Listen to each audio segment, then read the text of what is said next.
Hello everyone. So today's problem of the day is maximum matrix sum. Okay. So the problem statement is you are given a n cross n integer matrix. You can do the following operation any number of times. Choose any two adjacent elements of a matrix and multiply each of them by minus 1. The two elements are considered adjacent if and only if they share the border. Uh, your goal is to maximize the summation of the matrix element and return the maximum sum of the matrix element using the operation mentioned above. ठीक है, तो question basically ये कह रहा है कि अपने को एक मैट्रिक्स दिया हुआ है. ठीक है, कंसिडर दिस और this. N cross N matrix है तो रो कॉलम साइज हमेशा सेम रहेगा. ठीक है, सो अपने को एक मैट्रिक्स दिया हुआ है एन क्रॉस एन का, एंड जो एडजेसेंट उसकी कॉलम है या रोज हैं उनको अपन चेंज कर सकते हैं by multiplying each of them by minus one. Let's say ये अपने यहाँ वन और माइनस वन है तो ये क्या हो जाएगा, अगर मैं रो वाइज जाता हूँ तो ये हो जाएगा माइनस वन एंड ये हो जाएगा वन. ठीक है, ये हो गया माइनस वन, ये हो गया वन. और फिर कॉलम वाइज जाते हैं तो ये हो गया, दोनों माइनस है, दोनों को अपन माइनस से मल्टीप्लाई करेंगे, दोनों प्लस हो गए तो वन वन वन वन हो गया. ठीक है, सिमिलरली अपने को जो सेकंड एग्जांपल दिया हुआ है उसमें अपने को क्या कर रहे हैं कि वन टू थ्री दिया हुआ है, one two three and one two three.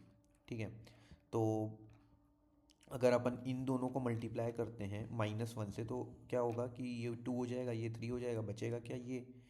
ठीक है, करेक्ट है. तो इससे अपने को एक चीज़ समझ में आती है कि basically it's about even and odd.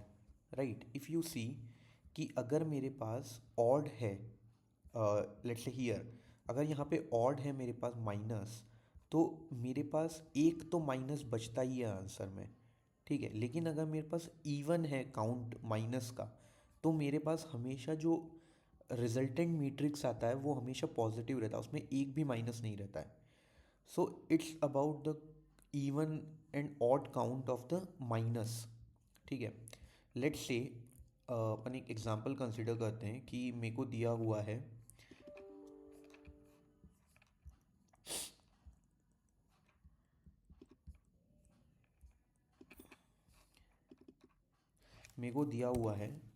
Four comma minus four. ठीक है, तो यहाँ पे मैं इसको कितनी भी बार वन या माइनस वन से मल्टीप्लाई कर दूँ, this is adjacent right, four minus four adjacent है.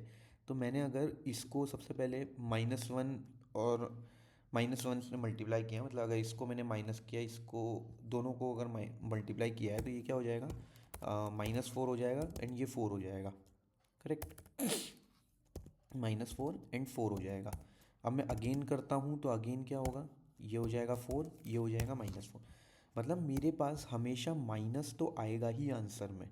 करेक्ट है, तो अपन क्या करेंगे इस आइडिया को यूज़ करते हुए basically upon, now if I go over the solution and explain you, तो अपन क्या करेंगे बेसिकली एक काउंट वेरिएबल अपन बना रहे हैं which will count the total की कितनी बार माइनस आया है.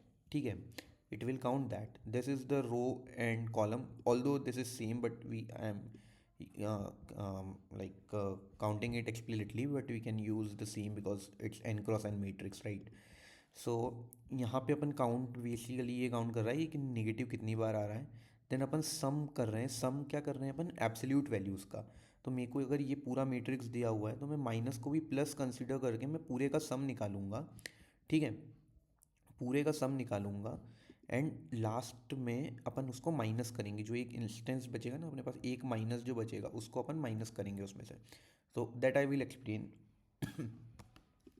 बट यहाँ पे अपन क्या कर रहे हैं बेसिकली कि मैंने ये फॉर लूप यूज़ किया, दो for loop to iterate over the matrix. I am counting the sum, मतलब सम निकाल रहा हूँ मैं, टोटल पूरे मैट्रिक्स का सम क्या आ रहा है. यहाँ पे मैं काउंट कर रहा हूँ कि माइनस कितनी बार आ रहा है, एंड यहाँ पे मैं ये देख रहा हूँ, मैं मिनी निकाल रहा हूँ. And now what is the reason for counting this mini. ठीक है, तो अपन इसको ऐसे समझते हैं कि लेट्स से मेरे पास यही था मैट्रिक्स, -1 2 -2 एंड -3। ठीक है, मेरे पास मैट्रिक्स था -1 -1 -2 एंड -3। ठीक है, तो अब इसमें एक माइनस बचेगा लास्ट में, दैट इज़ करेक्ट। पर क्या मैं ऐसा कर सकता हूँ कि मैं हमेशा जो मेरा एक स्मॉलेस्ट वैल्यू रहे उस पे माइनस शिफ्ट कर सकूँ? लेट्स से अगर मैंने यहाँ पे क्या करा होता, मैंने सबसे पहले इन दोनों को लिया होता, किन को, -1 एंड -2 को, तो ये क्या हो जाता मेरा मैट्रिक्स, ये हो जाता मेरा 1 2 एंड -3। करेक्ट। पर इसमें एक चीज़ हो रही है कि यार मेरे को मैक्सिमम सम चाहिए, एंड मैं माइनस अगर 3 करता हूँ तो मैं मैक्सिमम सम जो मेरे को मिल सकता था, दो ज़्यादा मिल सकता था, वो मैं अवॉइड कर रहा हूँ, राइट?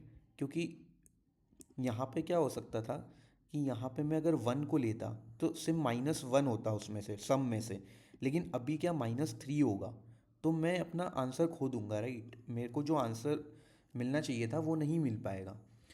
तो अपन अगर ऐसा रहता है अपने पास, तो अपन माइनस को एक स्मॉलेस्ट वैल्यू पे शिफ्ट कर सकते हैं, राइट? क्योंकि मेरे को एडजेसेंट वैल्यूज़ का चाहिए। तो अगर मैं यहाँ से स्टार्ट करूँ कि -3 -2, अगर मैं इन दोनों पे पहले अप्लाई करूँ तो ये हो जाएगा 2 और 3, एंड बचेगा क्या, -1। तो दिस इज़ करेक्ट। मैं माइनस अगर -1 को अगर उसमें से माइनस करूँगा तो मेरा आंसर मैक्सिमम मिल जाएगा मेरे को। लेकिन अगर मैं -3 को करता तो मेरा आंसर जो मिल सकता था वो नहीं मिल पाएगा, क्योंकि मैं माइनस जो है मैंने एक बड़ी वैल्यू को रख दिया है, उसके कारण मैं अपना आंसर खो दूंगा, राइट? तो इस वजह से यहाँ पे अपन मिनी यूज़ कर रहे हैं। तो बेसिकली मिनी क्या कर रहा है कि इसमें से मिनिमम वैल्यू फाइंड कर रहा है कि भाई मेरे पास एरे में सबसे मिनिमम वैल्यू क्या है, एंड जो भी मिनिमम वैल्यू होगी उसको अपन लास्ट में 2 इंटू माइनस कर रहे हैं। अब 2 इंटू मिनी क्यों कर रहे हैं? क्योंकि यहाँ पे मैं उसको ऑलरेडी ऐड कर चुका हूँ, राइट? यहाँ पे अगर आप देखोगे तो मैं एब्सोल्यूट वैल्यू को ऐड कर रहा हूँ। करेक्ट, मैं जब सम काउंट कर रहा हूँ तो मैं एब्सोल्यूट वैल्यूज़ को ऐड करते जा रहा हूँ। तो इसलिए मेरे को जब मैं आंसर निकालूंगा तो मेरे को 2 में से माइनस करना पड़ेगा, मतलब 2 टाइम्स मिनी को माइनस करना पड़ेगा, राइट? सो या so that's it the solution. And अगर अपन को, okay, so I will explain this part also कि 2 मिनी, if you are not getting it, so let's say मेरे पास -4 और 4 था। ठीक है, तो जब मैंने सम निकाला तो मेरे पास सम क्या आया, 8 आया। करेक्ट है, सम आया मेरे पास 8। पर जो रिजल्टेंट मैट्रिक्स है मेरा वो क्या है, 4 और -4। तो आंसर क्या आना चाहिए था मेरा, जो आंसर आना चाहिए था मेरा, एक्चुअली में आंसर जो आना चाहिए था वो 0 आना चाहिए था, पर आ क्या रहा है, 8। करेक्ट। तो कैसे आया होगा ये, अगर मैं मेरे सम में से मैं अगर मेरा 2 टाइम्स